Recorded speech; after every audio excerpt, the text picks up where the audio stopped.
Hey guys, नमस्कार। मैं हूं चंद्रशेखर मौर्य और आप सभी का स्वागत करता हूं educator of sociology YouTube channel पर। तो यूजीसी एनटीए नेट जेआरएफ 2020 के लिए हम लोग प्रिपरेशन कर रहे हैं। तो उसमें हम लोग पढ़ रहे हैं सामाजिक स्तरीकरण। तो इसमें हम लोग आज देखेंगे सामाजिक विभेदीकरण। तो सामाजिक विभेदीकरण क्या है, आइए समझते हैं। और फटाफट वीडियो को लाइक कर दीजिए और शेयर कर दीजिए प्लीज़, क्योंकि शेयर और लाइक करने से हमें थोड़ा मोटिवेशन मिलता है, जिससे कि मैं आप लोगों के लिए और अच्छे से अच्छे वीडियो प्रोवाइड कर सकूं। तो प्लीज़ आप अधिक से अधिक शेयर करें और वीडियो को लाइक कर दें। तो सामाजिक विभेदीकरण क्या है? सामाजिक विभेदीकरण वह प्रक्रिया है जिसके द्वारा व्यक्तियों व समूहों को कुछ मूर्त आधारों पर विभाजित किया जाता है। जैसे यदि आयु, लिंग, रंग, प्रजाति, धर्म, भाषा आदि के आधार पर व्यक्तियों को अनेक भागों में विभाजित किया जाता है। अच्छा, यहाँ पर आप ये समझ लीजिए कि मूर्त क्या है। ठीक, मूर्त एक तो होता है मूर्त, दूसरा होता है अमूर्त। मूर्त का मतलब होता है जिसे हम लोग देख सकते हैं, अमूर्त का मतलब होता है जिसे हम लोग देख नहीं सकते, मतलब कि इस तरह से वह अदृश्य टाइप में हो। अदृश्य का मतलब हो गया कि जिसे हम महसूस न कर सकते हों। जैसे बच्चे को पढ़ाना हो तो उसे सबसे पहले क्या करते हैं, कोई जिसे सवाल बताना हो, सॉल्व करना हो, तो उसे क्या करते हैं, सबसे पहले उसे हम लोग सिंपल सिंपल वे में समझाते हैं। पहले आप बच्चे को सिंपल वे में समझाते हैं, उसके बाद तो कठिन की तरफ ले जाते हैं ना। पहले सरल चीज़ें बताते हैं, उसके बाद उसे कठिन चीज़ बताते हैं। उसी तरह समाज में आयु, लिंग, रंग आदि ये सब जो प्रजाति, धर्म, भाषा है, इसके आधार पर समाज में विभेद किया गया। तो यहाँ पर हम लोग देखेंगे कि इस प्रक्रिया को हम सामाजिक विभेदीकरण कहते हैं। यानी जो रंग, रूप, भाषा इस तरह से है, तो उसी को हम लोग क्या कहेंगे, सामाजिक विभेदीकरण। राइट। अब देख लेते हैं कि ये प्राचीन काल से ही चला रहा है, आदिकाल से ही चला आ रहा है। स्त्रीकरण में उच्चता और निम्नता का समावेश होता है, जबकि विभेदीकरण में केवल अंतर किया जाता है। तो इसे आप लोग प्लीज़ नोट डाउन जरूर कर लिया करिए, क्योंकि ये बहुत ही इंपॉर्टेंट फैक्ट होते हैं, जल्दी आपको नहीं मिल सकता है। ठीक है, देखिए लुम्बले ने क्या कहा है कि विभेदीकरण से अर्थ उस प्रक्रिया से है जिसके द्वारा व्यक्ति भिन्नताओं का पोषण करते हैं, जिन्हें एक साथ रखने पर ऑर्केस्ट्रा के भिन्न भिन्न वादकों की तरह एक समन्वयुक्त संपूर्ण की रचना करते हैं। ठीक है, यानी लुम्बिनी ने क्या कहा है कि समन्वयुक्त संपूर्ण की रचना। ठीक, यानी जो ऑर्केस्ट्रा है, ऑर्केस्ट्रा जो होता है उसमें जो अलग अलग वादक होते हैं, कोई बांसुरी बजाता है, कोई हारमोनियम बजाता है, कोई वायलिन बजाता है, कोई ढोलक बजाता है, कोई तबला बजाता है। तो जो वादक होते हैं वह एक तरह से समन्वयुक्त संपूर्ण की रचना करते हैं मिल करके। उसी तरह हमारा समाज में भी इसी तरह की भिन्नताएं पाई जाती हैं। राइट। दुर्खिम ने क्या कहा है कि सामाजिक विभेदीकरण अस्तित्व के लिए संघर्ष का शांतिपूर्ण हल है। ठीक है, दुर्खिम ने क्या कहा है, संघर्ष का शांतिपूर्ण हल। बस आप इतना ही याद करिए, आपको बस इतना ही आ सकता है। आ सकता है मतलब कि आपको जब प्रश्न दिया जाता है तो इसी तरह पूछ लिया जाता है कि संघर्ष का शांतिपूर्ण हल किसने दिया, तो दुर्खिम ने दिया था। मेल्विन ट्यूमिन के अनुसार, मेल्विन ट्यूमिन ने क्या कहा था भाई, शारीरिक लक्षणों तथा भौतिक आधार पर वह प्रक्रिया जो व्यक्ति और समूह में विभिन्नताओं को इंगित करती है विभेदीकरण कहलाती है। ठीक, मेल्विन ट्यूमिन ने क्या कहा था कि भाई शारीरिक लक्षणों तथा भौतिक आधार पर वह प्रक्रिया जो व्यक्ति और समूह में विभिन्नताओं को इंगित करती है विभेदीकरण कहलाती है। तो आप बस इतना ही, ये जो कीवर्ड मैं बता रहा हूँ इसे प्लीज़ आप नोट डाउन करते रहिए, क्योंकि यही आपको, ये जो नोट्स हैं आपको बहुत काम आने वाले हैं। ऐसा नोट्स आपको नहीं मिलेगा कहीं पर, तो प्लीज़ आप इसे नोट जरूर करते रहिए। और बात रह गई कि इसका प्रैक्टिस सेट, तो 250 से 300 तक इसका क्वेश्चन तैयार हो चुका है, तो प्रैक्टिस भी करा दूंगा इसके बाद। जैसे कम से कम इसको, अच्छा, इस यूनिट को समाप्त करने के लिए कम से कम मुझे 2 यूनिट और वीडियो बनाने पड़ेंगे, तो इसके बाद ही मैं आप लोगों को प्रैक्टिस करा पाऊंगा। राइट।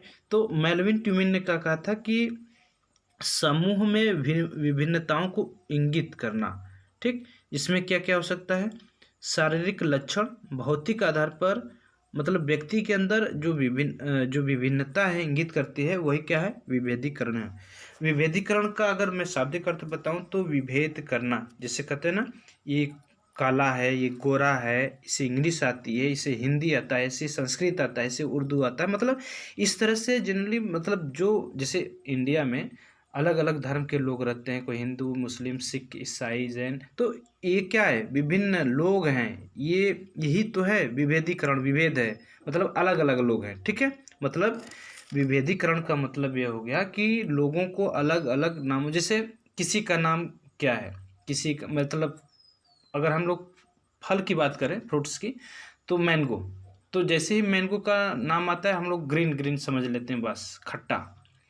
ग्रेप्स छोटे छोटे ग्रुप्स में होते हैं, ठीक। एप्पल बड़ा रेड कलर का इस तरह से होता है। ऑरेंज, मतलब जैसे ही नाम लेते हैं, ये यही तो है विभेदीकरण, मतलब इनमें विभेद होता है, राइट। आई होप कि आपको कंसेप्ट क्लियर हो गया होगा। अब देखते हैं कि सामाजिक विभेदीकरण की विशेषताएं क्या क्या है, तो आप इसे नोट डाउन करते रहिए। देखिए, विभेदीकरण उच्चता एवं निम्नता के भाव से पृथक एक तटस्थ अवधारणा है। यानी इसकी विशेषता है कि विभेदीकरण उच्चता एवं निम्नता के भाव से अलग एक तटस्थ अवधारणा है। दूसरा है कि विभेदीकरण एक जागरूक प्रक्रिया है। विभेदीकरण क्या है, एक जागरूक प्रक्रिया है। तीसरा है, विभेदीकरण एक सार्वभौमिक प्रक्रिया है। विभेदीकरण एक सार्वभौमिक प्रक्रिया है। लास्ट तक बने रहिए, क्योंकि आपको कीवर्ड्स जो मैं बता रहा हूँ ये बहुत ही आपको काम आने वाली है। चौथा है कि इसका निर्धारण बाह्य एवं स्पष्ट कारकों द्वारा किया जाता है। यह मूर्त होती है, ठीक है। ये विशेषता क्या है इसकी, कि यह मूर्त होती है। कैसी होती है, मूर्त होती है, और ये बाह्य स्पष्ट कारकों द्वारा किया जाता है। पांचवा है, सामाजिक विभेदीकरण अवैयक्तिक प्रक्रिया है। इसका संबंध व्यक्ति से नहीं, समाज एवं समूह की भिन्नता के आधार पर विभाजित किया जाता है। यानी जो समाज है उसका विभेदीकरण अवैयक्तिक प्रक्रिया है, ठीक है। इसे आप जरूर नोट डाउन कर लीजिए। समाज की जो विभेदीकरण की जो विशेषता है, अवैयक्तिक प्रक्रिया है। इसका संबंध व्यक्ति से नहीं, समाज एवं समूह की भिन्नता के आधार पर इसे विभाजित किया जाता है, राइट। आई होप कि कंसेप्ट आपको क्लियर हो गया होगा, ठीक। और एक बात मैं आप लोगों को बता दूं, यहाँ पर यूजीसी एंड नेट जेआरएफ में करंट अफेयर भी पूछा जाता है। तो इसके लिए आपको हमारे चैनल ग्लो विथ शेखर पर जाना होगा, और मैं उस वीडियो का लिंक इस डिस्क्रिप्शन में आपको दे दूंगा। तो आप वहाँ से करंट अफेयर फुल एक्सप्लेन के साथ आपको एक बार में समझ में आ जाएगा, तो आप उसे देख सकते हैं, करंट अफेयर भी, राइट। और जो भी सुपर टेट या इस तरह से जो लोग तैयारी कर रहे हैं, उनके लिए भी ये बहुत ही कारगर होगा, करंट अफेयर, ठीक है। तो उसका लिंक मैं डिस्क्रिप्शन में आपको दे दूंगा, चाहे तो आप चैनल पर भी जाकर के देख सकते हैं। आगे देखते हैं कि स्तरीकरण और विभेदीकरण में क्या अंतर है। देखिए, सामाजिक स्तरीकरण एवं विभेदीकरण दोनों ही समाज को विभिन्न समूहों में विभाजित करने की प्रक्रिया है।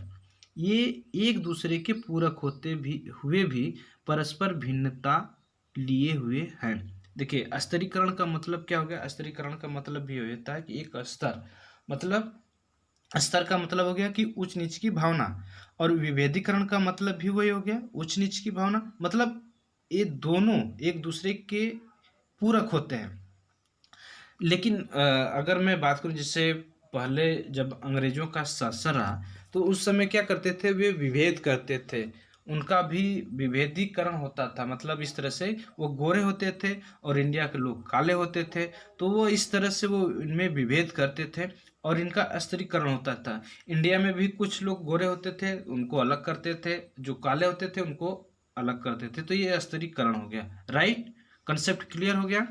नेक्स्ट चलते हैं, जाति व्यवस्था, कास्ट सिस्टम। जाति पुर्तगाली शब्द कास्ट से बना हुआ है, जिसका शाब्दिक अर्थ है प्रजाति। प्लीज आप इसे नोट डाउन जरूर करते जाइए, आप नोट बनाइए, ठीक है, नोट बनाइए। और चलिए देखते हैं, जाति पुर्तगाली शब्द कास्ट से लिया गया है। ये जो कास्ट है, यानी कास्ट मतलब जाति होता है, तो ये पुर्तगाली शब्द है। क्या है, पुर्तगाली शब्द, जिसका शाब्दिक अर्थ है प्रजाति, नस्ल या जन्म से लिया जाता है, ठीक। प्रजाति, नस्ल या जन्म से लिया जाता है। लैटिन भाषा शब्द कैस्टस यानी विशुद्ध अनुवांशिक जाति शब्द संस्कृत भाषा की जाति से बना है, राइट, जिसका अर्थ होता है जन्मा। क्या होता है? जन्मा। पुर्तगाल के ग्रेरिया डी ओरेटा ने सर्वप्रथम 1665 ईस्वी में इस शब्द की उत्पत्ति का पता लगाया तथा इस शब्द का प्रयोग भारत के उन लोगों के लिए किया जिसे जाति के नाम से पुकारा जाता है। बाद में फ्रांस के अब्बे डुबाय ने इस शब्द का प्रयोग प्रजाति के संदर्भ में किया, लेकिन सर्वप्रथम जाति पर व्यवस्थित कार्य जी.एस. घुरिये द्वारा किया गया और इन्होंने बताया कि जाति इंडो आर्यन संस्कृतियों के मिश्रण का बच्चा है। क्या है?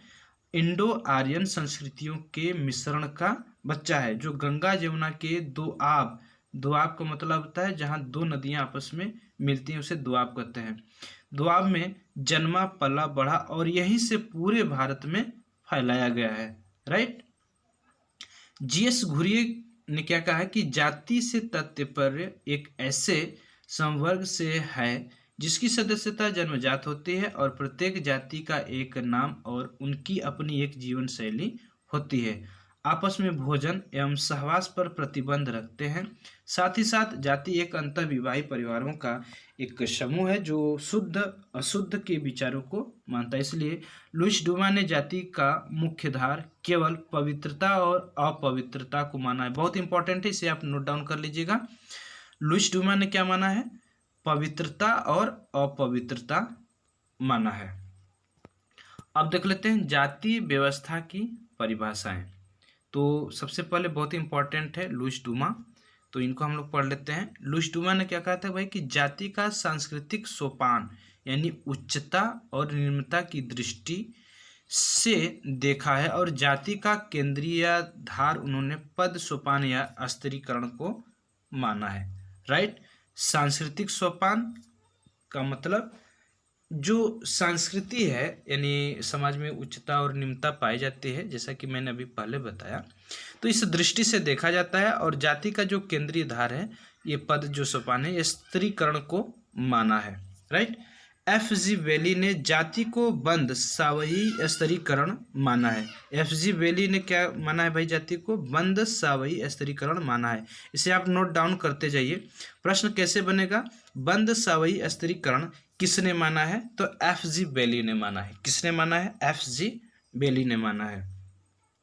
नेक्स्ट है मजूमदार एवं मदान, क्रोबर, विरस्टीट, गुन्नार, मिर्डर, इन लोगों ने जाति को वर्ग के रूप में स्वीकार किया है। ठीक है, प्रश्न कैसे बनेगा कि जाति को वर्ग के रूप में किसने स्वीकार किया है? 4 ऑप्शन दे सकता है या इस तरह से आपको भी पूछ सकता है। तो मजूमदार, मदान, क्रोबर, विरस्टीट, गुन्नार और मिर्डर ने इसे जाति को वर्ग के रूप में स्वीकार किया है। मजूमदार एवं मदान के अनुसार जाति एक बंद वर्ग है। इसे आप जरूर नोट डाउन कर लीजिए, इंपॉर्टेंट, यहाँ स्टार लगा लीजिए। ठीक, स्टार कैसे बनता है? स्टार नहीं पता। जाति एक बंद वर्ग है, इसे आप जरूर नोट डाउन कर लीजिए। मजूमदार एवं मदान के अनुसार जाति एक बंद वर्ग है। जाति प्रथा भारत की अनुपम व्यवस्था है। ठीक, भारत की अनुपम व्यवस्था है। क्या जाति भारत की अनुपम व्यवस्था है? किसने कहा था? मजूमदार एवं मदान ने कहा था। वेबर के अनुसार जाति एक बंद समुदाय है। बहुत इंपॉर्टेंट है, जाति एक बंद समुदाय किसने कहा? तो वेबर ने कहा। जाति एक बंद वर्ग है, मजूमदार एवं मदान ने कहा, राइट। गुन्नार मिर्डन ने जाति को पूर्ण रूप से कठोर वर्ग माना है। कठोर वर्ग किसने माना है जाति को? तो गुन्नार मिर्डन ने माना है। ठीक है। कूले, जब एक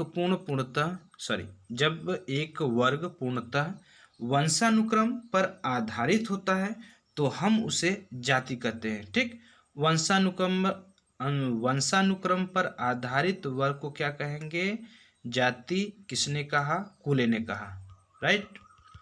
मैकाइवर एवं पेज, जब परिस्थितियां पूर्णतया निश्चित हों और उसमें मनुष्य बिना किसी परिवर्तन की आशा से अपना भाग्य लेकर उत्पन्न होता है, तब वर्ग जाति का रूप धारण कर लेता है। ठीक, तो ये भी इम्पोर्टेंट मैकाइवर एवं पेज की परिभाषा है, अक्सर एग्जाम में मैकाइवर एवं पेज की परिभाषा पूछ लेता है।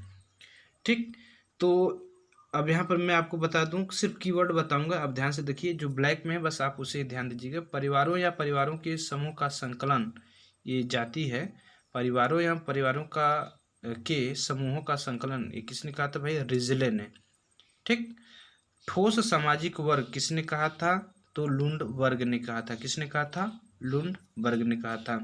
इराती कर्वे के अनुसार अंतःविवाहित समूह के साथ साथ विस्तृत नातेदारी समूह, किसने कहा? इरावती कर्वे ने। ये भी इंपॉर्टेंट है, स्टार लगा लीजिए। अब देख लेते हैं जाति व्यवस्था की विशेषताएं। तो सबसे पहले G.S. घुरिये साहब हैं, तो इन्हें हम लोग देख लेते हैं। G.S. घुरिये, इनकी एक पुस्तक है caste and class in India, बहुत ही इंपॉर्टेंट पुस्तक है। Caste and class in India में जाति के संरचनात्मक एवं संस्थात्मक पहलुओं पर प्रकाश डालते हुए जाति की 6 विशेषताएं थी। इन्होंने बताया, पहला समाज का खंडात्मक विभाजन, दूसरा संस्तरण, तीसरा भोजन तथा सहवास संबंधी प्रतिबंध, चौथा नागरिक धार्मिक नियोग्यता एवं विशेषाधिकार, पांचवा व्यवसाय के चयन पर प्रतिबंध, और छठा है विवाह संबंधी प्रतिबंध एवं अंतः विवाही। वेस्टरमार्क ने अंतः विवाह को जाति का सार तत्व प्रमुख विशेषता माना है। E.H. प्लंट ने 7 निषेध बताए हैं: पक्ति निषेध, पाक निषेध, भोजन निषेध, जल निषेध, खाद्य निषेध, हुक्का पाने या पात्र निषेध। ये 7 इन्होंने बताया है। ठीक है। नर्मदेश्वर प्रसाद ने जाति व्यवस्था में खान पान एवं छुआछूत के नियम को जाति की महत्वपूर्ण विशेषता बताई। बहुत इंपॉर्टेंट है। नर्मदेश्वर प्रसाद, छुआछूत के नियम जाति को बताया किसने? नर्मदेश्वर प्रसाद ने। डॉक्टर सक्सेना ने जाति को एक राजनीतिक इकाई के रूप में माना है। डॉक्टर एन के दत्ता ने अपनी पुस्तक origin and growth of caste in India में जाति के संरचनात्मक एवं सांस्कृतिक पहलुओं पर प्रकाश डालते हुए 6 विशेषताएं बताई हैं। पहला, जाति जन्मजात होती है। दूसरा, जाति में खान पान संबंधी नियम पाए जाते हैं। तीसरा, जातियों में व्यवसाय निश्चित होते हैं। चौथा, अंतःविवाही। पांचवा, जाति में उच्च नीच एवं छुआछूत के नियम होते हैं। छठा है कि संपूर्ण जाति व्यवस्था ब्राह्मणों की प्रतिष्ठा पर आधारित होती थी। ठीक। केतकर ने अपनी पुस्तक history of caste in India में 2 विशेषताएं बताई हैं: जन्मजात सदस्यता और जाति अंतः विवाह। मैक्स वेबर ने 4 विशेषताएं बताई हैं: अंतःविवाह, उच्च नीच का संस्तरण, व्यवसाय संबंधी प्रतिबंध, निश्चित नाम। वहीं हट्टन ने 3 विशेषताएं बताई हैं: व्यवसाय का आनुवंशिक रूप, विवाह, खान पान तथा सामाजिक सभा संबंधी प्रतिबंध, ऊंच नीच की व्यवस्था। तो वहीं पर मेगास्थनीज ने 2 विशेषताएं बताई हैं: ये ब्राह्मणों की सर्वोच्चता पर आधारित है। दूसरा, अंतःविवाही। योगेश अटल की पुस्तक चेंजिंग फ्रंटियर ऑफ कास्ट में इन्होंने 2 विशेषताएं बताई हैं: जाति एक व्यवस्था के रूप में, जाति एक इकाई के रूप में। अब देख लेते हैं सर हर्बर्ट रिजले द्वारा जातियों का वर्गीकरण। बहुत इंपॉर्टेंट ये है। सर हर्बर्ट रिजले, ये भारतीय जातियों को 7 भागों में बांटा है। ठीक।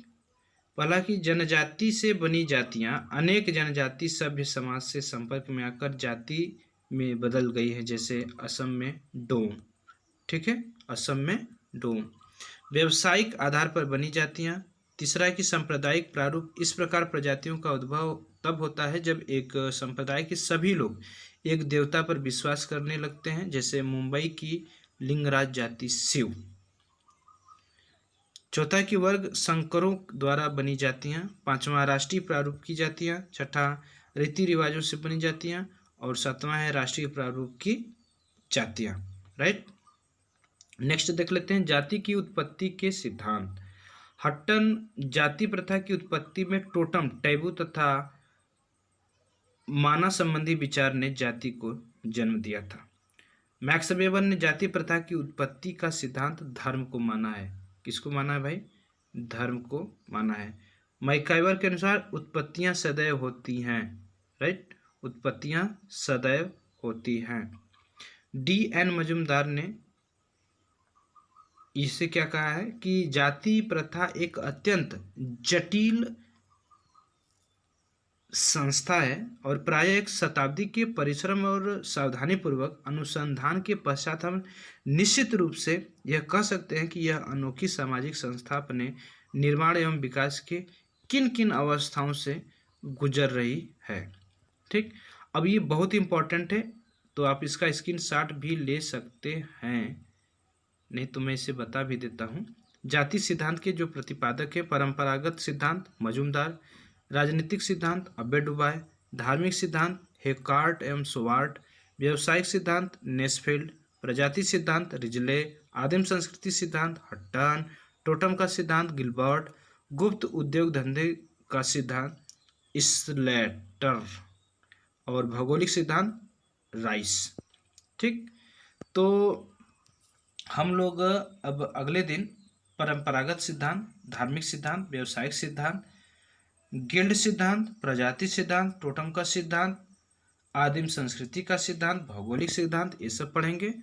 तो तब तक के लिए मिलते हैं नेक्स्ट वीडियो में। प्लीज़ वीडियो को लाइक कर दें और अधिक से अधिक शेयर कर दें। और करंट अफेयर का वीडियो आपको डिस्क्रिप्शन में लिंक मिल जाएगा, तो वहाँ से आप करंट अफेयर भी देख सकते हैं। Thank you.